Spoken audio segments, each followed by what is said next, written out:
ধামরাই ঢাকা ২০ আসন থেকে যুক্ত হচ্ছেন রাজুল হাসান পলাশ।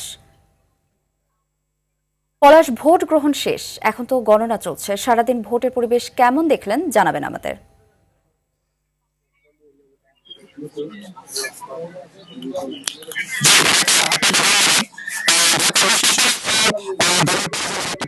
ঘুরে আমরা যেমনটি দেখেছি যে ভোটারদের মধ্যে একটা উৎসব আমেজ বিরাজ করছিল এবং সকলে স্বতঃস্ফূর্তভাবে সকাল থেকে ভোট দান করেন সকলেই।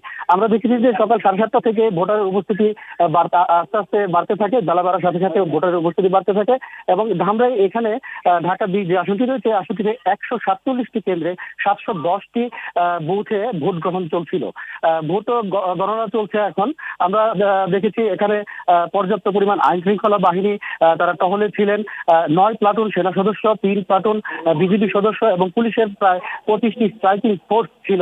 বিভিন্ন টিম টহল করে তারা আইন শৃঙ্খলা পরিস্থিতি স্বাভাবিক রেখেছে।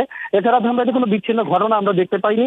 ধামরাইয়ে যে প্রার্থী, বিএনপির যে প্রার্থী রয়েছেন আলহাজ তমিজউদ্দিন এবং তার বিপরীতে প্রতিদ্বন্দ্বী প্রার্থী ছিলেন 11 দলীয় জোটের নাবিলাত তাসনিফ ছাড়া আরো 4 জন, মোট 6 জন প্রতিদ্বন্দ্বিতা করছেন এই আসনে। তবে বিএনপির যে প্রার্থী তার জনপ্রিয়তা বেশি থাকায় বাকি প্রতিদ্বন্দ্বী প্রার্থীদের নাম ডাক তেমন শোনা যায়নি। তবে এই আসনে যারা ভোটার রয়েছেন, ভোটারদের মধ্যে আমরা খুবই উৎসাহ এবং আমেজ দেখেছি। সকলেই খুবই ভালো মতোই তারা ভোট দিয়েছেন। ঢাকা 20 থেকে আমার কাছে এই ছিল ভোটের সর্বশেষ। ধন্যবাদ আপনাকে।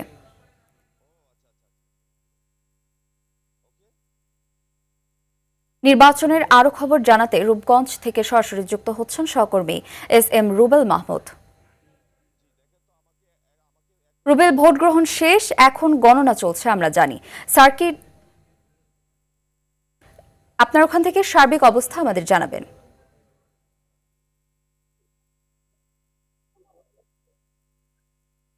যাব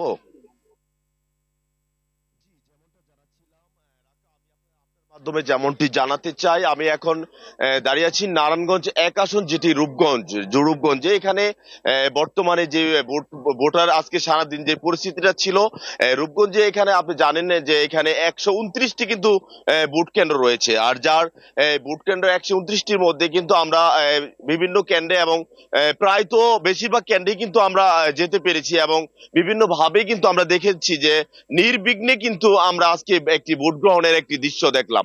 তবে সব মিলে দেখা যায় যে রূপগঞ্জ উপজেলাতে 2টি পৌরসভা এবং 7টি ইউনিয়ন রয়েছে, যেখানে ভোট রয়েছে 4,53,000। তবে সেখানে নারী ভোটার রয়েছে 2,03,000 আর 2,50,000 রয়েছে পুরুষ ভোটার। তো সব মিলে যে এই সকাল থেকে কিন্তু একটি আনন্দ এবং উৎসব মুখর পরিবেশে কিন্তু নারায়ণগঞ্জের প্রতিটা ভোট কেন্দ্রে কিন্তু যারা ভোটাররা রয়েছেন তারা কিন্তু ভোট দিয়েছেন। তবে এখানে যিনি হেভি ওয়েট প্রার্থীর মধ্যে একজন রয়েছেন মোস্তাফিজুর রহমান ভুইয়া দীপু। এখানে কিন্তু আবার জামাতে যে দাঁড়িপাল্লা প্রতীক নিয়ে যিনি ছিলেন তিনি রয়েছেন আপনার আনোয়ার হোসেন মোল্লা, আর আরেকজন কিন্তু আছেন ইসলামী শাসন আন্দোলনের হাত পাখা মার্কায়। তবে এখানে 7 জন ক্যান্ডিডেটের মধ্যে 2 জন আবার দীপু ভুইয়াকে, যিনি দানের শীষের প্রতীক পেয়েছিলেন, তাকে সমর্থন জানিয়েছেন। বাকি 5 জন কিন্তু ভোটের লড়াইয়ে কিন্তু আজকে এই রূপগঞ্জে নির্বাচন করছেন। তবে সাধারণ ভোটারদের সাথে আমরা আজকে কথা বলেছিলাম।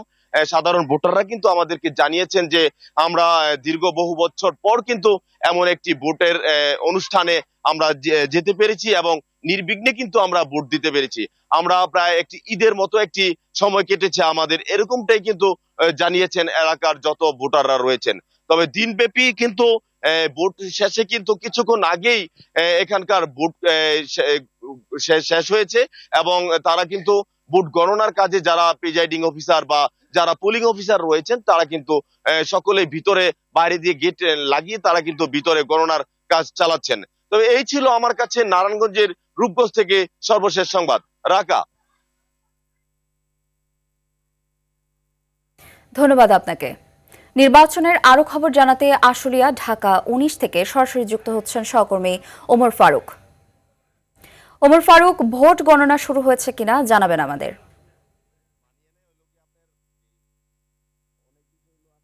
আপনাকে ধন্যবাদ। আমি ঢাকা 19 আসনের এই মুহূর্তে রয়েছি জাহাঙ্গীরনগর বিশ্ববিদ্যালয়, জাহাঙ্গীরনগর স্কুল অ্যান্ড কলেজের যে কেন্দ্র রয়েছে সেখানে আমি অবস্থান করছি। তো আমরা সারা দিন ভর দেখেছি শিল্পাঞ্চল আশুলিয়া সাভারে উৎসব মুখর পরিবেশে ভোট অনুষ্ঠিত হয়েছে এবং ভোটাররা কিন্তু শান্তিপূর্ণভাবে তাদের যে ভোটাধিকার দীর্ঘদিন পরে তারা যেমনটি বলছেন যে দীর্ঘদিন পরে তারা তাদের যে ভোটাধিকার সেটি প্রয়োগ করতে পেরেছেন এবং তাদের পছন্দের প্রার্থীকে তারা ভোট দিয়েছেন এবং এখন গণনা চলছে। বিভিন্ন কেন্দ্রে ভোট গণনা শুরু হয়েছে এবং আইনশৃঙ্খলা বাহিনীর সদস্যরা কিন্তু তৎপর রয়েছেন যাতে কোনো বিশৃঙ্খল ঘটনা না ঘটে। 275টি কেন্দ্রে কিন্তু এবার অনুষ্ঠিত হয়েছে ঢাকা 19 আসনের ভোট গ্রহণ। এর মধ্যে 38টি আসন কিন্তু 38টি বুথ কিন্তু ঝুঁকিপূর্ণ ঘোষণা করা হয়েছিল, কিন্তু কোনো অপ্রীতিকর ঘটনা ছাড়াই কিন্তু এবারের নির্বাচন অনুষ্ঠিত হলো। ঢাকা 19 আসনে শান্তিপূর্ণভাবে সবাই ভোটাধিকার প্রয়োগ করেছে। তো শিল্পাঞ্চল আশুলিয়া ঢাকা 19 আসন থেকে আমার কাছে এই ছিল সর্বশেষ রাকা।